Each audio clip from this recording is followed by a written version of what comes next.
क्या आप जानते हैं आज की तारीख में कुछ ऐसे हेल्थ केयर बिजनेस हैं जिनमें इन्वेस्टमेंट कम है, ऑपरेशनल हेडेक कम है और प्रॉफिट बहुत ज्यादा है। Yes, we are talking about day care surgery centres, जहां ना लंबी एडमिशन की जरूरत होती है, ना आईसीयू, ना ओवरनाइट स्टे, और फिर ये क्लिनिक्स हॉस्पिटल को टक्कर दे रहे हैं, वो भी प्रॉफिट में।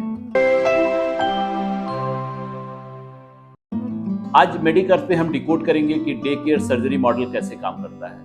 इंफ्रास्ट्रक्चरी और रेगुलेटरी रोड मैप इसका हम डिस्कस करेंगे और वो सीक्रेट नुआंस हम समझेंगे जो इसको हाई प्रॉफिट बिजनेस मॉडल बनाता है। तो सबसे पहले बात करते हैं कि डे केयर सर्जरी की अपॉर्चुनिटी क्या है। इंडिया में हेल्थ केयर एक तरफ एक्सपेंसिव हॉस्पिटल से भरा है और दूसरी तरफ पेशेंट चाहते हैं कि कॉस्ट इफेक्टिव, फास्ट और रिलायबल ट्रीटमेंट मिले। डे केयर सर्जरी सेंटर ने इस गैप को फिल किया है, बिना ह्यूज इंफ्रास्ट्रक्चर और बिना पेशेंट की वेटिंग टाइम बढ़ाए हुए। तो एक बहुत इंपॉर्टेंट अपॉर्चुनिटी है। की एडवांटेज क्या है इसमें? No need for ICU, OT complex like hospital. हमें बहुत बड़ा कैपिटल एक्सपेंडिचर नहीं करना है। लिमिटेड स्टाफ की रिक्वायरमेंट होती है। Quick patient turn around time होता है 4 to 6 आवर। एनएबीएच चाहिए, लेकिन वो भी एंट्री लेवल एक्रेडिटेशन चाहिए। इंश्योरेंस एंड टीपीए इम्पेनलमेंट भी यहाँ वाइबल है। आयुष्मान भारत भी यहाँ वाइबल है। एग्जाम्पल, एक small Mumbai based day care centre setup किया गया, सिर्फ 2 ओटी, 4 रिकवरी बेड और बेसिक डायग्नोस्टिक्स के साथ, और महीने में उन्होंने लगभग 150 सर्जरीज परफॉर्म की, जैसे hernia, cataract, piles, fistula. Operating cost लगभग 6 लाख पर मंथ आया, रेवेन्यू लगभग 15 लाख रुपए पर मंथ। आरओआई 14 से 16 महीने में इन्होंने आरओई अपना अचीव कर लिया, जो कि एक बहुत अच्छा प्रॉफिटेबल मॉडल है। What is the day care surgery centre? अब हम बात करते हैं सेंटर्स क्या होते हैं, किस मॉडल पे काम करते हैं। डे केयर सर्जरी सेंटर का मतलब होता है वो सर्जरी जो 24 घंटे से कम में पेशेंट को डिस्चार्ज कर दिया जाए। कॉमन प्रोसीजर है piles, fissure, fistula, cataract, hernia, varicose vein की सर्जरी, हिस्ट्रोस्कोपी, डीएनसी, उसके बाद ट्रांसलेक्टोमी, कोई ईएनटी से रिलेटेड सर्जरी है, फिर सर्कमसिजन है। इस टाइप की जो बेसिक सर्जरीज हैं, जैसे माइनर ऑर्थो और ईएनटी प्रोसीजर भी इसमें आ जाता है। तो ये सब सर्जरी, इसमें बहुत लंबा आपको एडमिट नहीं होना पड़ेगा, आप 24 घंटे के अंदर ही डिस्चार्ज हो जाएंगे। तो एक बहुत अच्छी चीज़ है। इसमें हॉस्पिटल में आप जाएंगे तो आपको लॉन्ग वेटिंग टाइम, आपकी सर्जरी की डेट मिलेगी, तो यहाँ ऐसा नहीं है। WHO की रिपोर्ट के अनुसार 60 to 70% elective surgeries globally are day care eligible. मतलब 60 से 70% ऐसी सर्जरीज हैं जिसमें हॉस्पिटल में 2-3 दिन लग जाते हैं, लेकिन इन डे केयर सेंटर में ये 24 घंटे में ही आपको डिस्चार्ज कर देंगे। अब हम समझते हैं स्टेप बाय स्टेप इसकी स्ट्रेटजी। पहला है चूज राइट लोकेशन, जो सबसे इंपॉर्टेंट है। Near high density residential area और किसी क्लिनिक के आसपास, ये बहुत अच्छा है, जिससे आपकी विजिबिलिटी भी बढ़ेगी और आपको एरिया का रिक्वायरमेंट लगभग 1500 से 2000 स्क्वायर फीट का स्पेस चाहिए। रेगुलेटरी कंप्लायंस की बात करें तो बहुत बड़े कंप्लायंस की जरूरत नहीं होती है, केवल आपको क्लिनिकल एस्टेब्लिशमेंट एक्ट में रजिस्ट्रेशन कराना होगा। Biomedical waste management, NABH entry level for just trust building, fire pollution NOC चाहिए आपको, टीपीए और इंश्योरेंस इम्पेलमेंट चाहिए। एनेस्थीसिया के प्रोटोकॉल्स का डॉक्यूमेंटेशन मस्ट है, क्योंकि आप सर्जरी परफॉर्म कर रहे हैं, तो आपके सारे एसओपीज वगैरह रेडी होने चाहिए और डॉक्यूमेंटेड होने चाहिए। इंश्योरेंस कंपनी प्रेफर करती है एनएबीएच एक्रेडिटेड सेंटर, तो आपको एनएबीएच के लिए जरूर जाना चाहिए ताकि आपका क्लेम आसान हो और इंश्योरेंस से टाई अप हो पाए। अब बात करते हैं इंफ्रास्ट्रक्चर सेटअप की। तो इसमें minimum setup 2 minor operation theatre की जरूरत होती है। रिकवरी बेड चाहिए, वो भी लगभग 4 से 5। स्टरलाइजेशन जोन हो, जहाँ पे आप ऑटोक्लेव वगैरह अपना मशीन रख सकें, जहाँ पे प्रॉपर इंस्ट्रूमेंट का स्टरलाइजेशन, जैसे हॉस्पिटल में CSSD होता है तो आप एक छोटा एरिया बना सकते हैं स्टरलाइजेशन का। प्री ऑप असेसमेंट रूम होना चाहिए, रिसेप्शन और बिलिंग एरिया होना चाहिए, और अगर कोई इमरजेंसी हो तो इमरजेंसी रिस्पॉन्स इक्विपमेंट आपके पास हो। फार्मेसी ऑप्शनल है, आप चाहें तो फार्मेसी रखें, चाहें तो ना रखें। अगर हम कॉस्ट एस्टिमेशन की बात करें तो सिविल और मेडिकल इंफ्रास्ट्रक्चर जो है लगभग 40 से 50 लाख रुपए तक आता है। स्टाफ और लाइसेंसिंग और मार्केटिंग का खर्चा अगर हम देखें तो 10 से 15 लाख रुपए। तो टोटल जो इनिशियल कैपिटल एक्सपेंडिचर है, जिसे हम कैपेक्स बोलते हैं, वो लगभग 60 से 70 लाख रुपए का है। अगर हम बात करें इक्विपमेंट एंड कंज्यूमेबल की, तो ओटी लाइट चाहिए, टेबल चाहिए, और बाकी सक्शन मशीन चाहिए, एनेस्थीसिया वर्क स्टेशन चाहिए, मॉनिटर्स चाहिए। स्टरलाइजेशन में जैसे ऑटोक्लेव, मैंने पहले भी बताया, ऑटोक्लेव वगैरह चाहिए आपको। सर्जिकल इंस्ट्रूमेंट स्पेशलिटी बेस्ड, कि आप ईएनटी में जा रहे हैं या फिर आप कोई जनरल सर्जरी में जा रहे हैं, तो ऑप्ट फॉर इक्विपमेंट लीजिंग। आप इक्विपमेंट को लीज करिए, जिससे आपका ये भी मॉडल अवेलेबल है जो आपका कैपिटल एक्सपेंडिचर को कम करेगा। Tie up with equipment OEMs, जो ओरिजिनल इक्विपमेंट मैन्युफैक्चरर है, वो साथ में एएमसी पैकेजेस भी लीजिए, तो आपको ये बहुत ही कॉस्ट इफेक्टिव पड़ेगा। अब बात करते हैं स्टाफ की स्ट्रेटजी।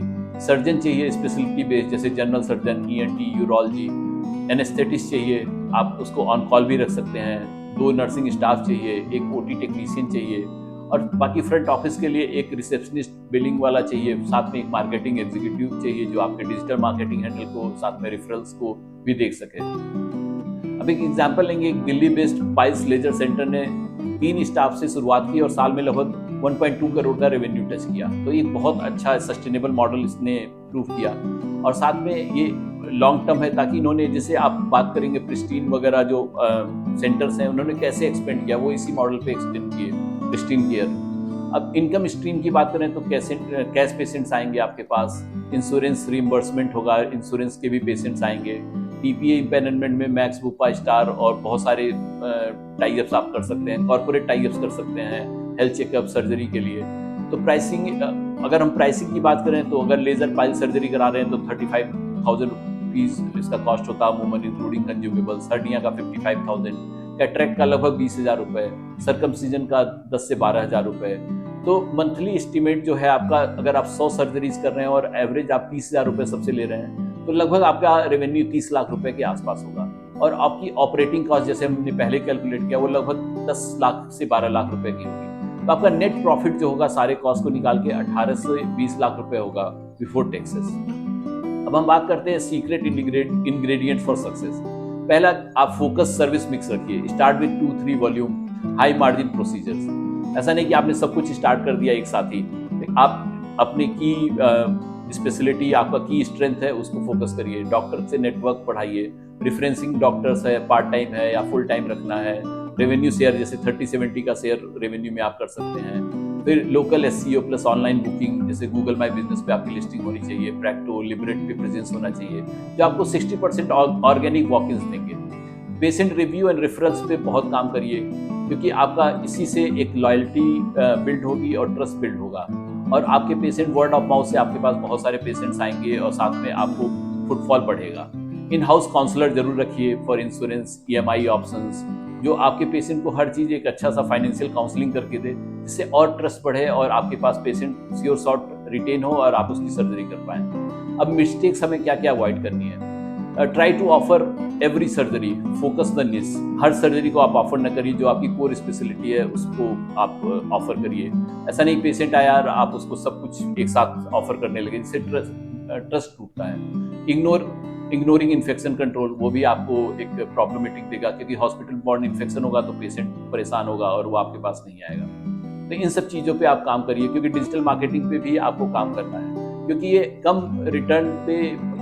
इन्वेस्टमेंट पे हाई रिटर्न देने वाला बिजनेस है। अगर आपने प्रॉपर प्लानिंग एग्जीक्यूशन के साथ day care surgery centre start किया है तो सर्टेनली एक अच्छा बिजनेस मॉडल है, और आपको इसको लॉन्ग टर्म में जाकर के एक बहुत सस्टेनेबल प्रॉफिटेबल मॉडल बनेगा, और साथ में आप इसका एक्सपेंशन भी कर पाएंगे। तो दोस्तों, अगर हम इस मॉडल को अच्छे से समझ जाएं, और ये खासतौर पे उन डॉक्टर्स के लिए जो एक सर्जन हैं, ईएनटी स्पेशलिस्ट हैं और आई स्पेशलिस्ट हैं, ऑप्थेल्मोलॉजिस्ट इनको हम कहते हैं, तो ये इस मॉडल उनके लिए बहुत सूटेड मॉडल है, क्योंकि यहाँ पेशेंट 24 घंटे के अंदर डिस्चार्ज हो जा रहा है, तो उनको बहुत बड़ा इंफ्रास्ट्रक्चर, हॉस्पिटल जैसा इंफ्रास्ट्रक्चर क्रिएट करने की जरूरत नहीं है। और साथ में यहाँ पे सारे टीपीएज और सारे कॉर्पोरेट टाइप्स और सारे आयुष्मान भारत वगैरह सब कुछ एलिजिबल है। तो ये एक अच्छा सस्टेनेबल बिजनेस मॉडल हो सकता है, कम इन्वेस्टमेंट में हाई प्रॉफिटेबल। तो दोस्तों, अगर आपको ये वीडियो पसंद आई हो तो प्लीज़ मेडिकट चैनल को सब्सक्राइब करें, लाइक करें, और अपने साथ में फेलो डॉक्टर्स या फेलो क्लिनिशियंस के साथ शेयर करें। और अगर वो इस मॉडल के बारे में सोच रहे हैं या प्लान कर रहे हैं या एक्सपेंशन का प्लान कर रहे हैं, तो जरूर मेडिकट को कमेंट करके बताएं या मेडिकट को कांटेक्ट करें। हम आपको एक टेलर मेड एक प्रोग्राम बना के देंगे, टेलर मेड आपको एक अच्छी स्ट्रेटजी बना के देंगे, जो आपके क्लिनिकल इफिशियंसी के साथ साथ आपको एक प्रॉफिटेबिलिटी भी ला करके देगा, जो आपके फाइनेंशियल सस्टेनेबिलिटी को आगे लेके जाएगा और आप अच्छा रिटर्न निकाल पाएंगे। Thanks a lot, thanks for watching this video.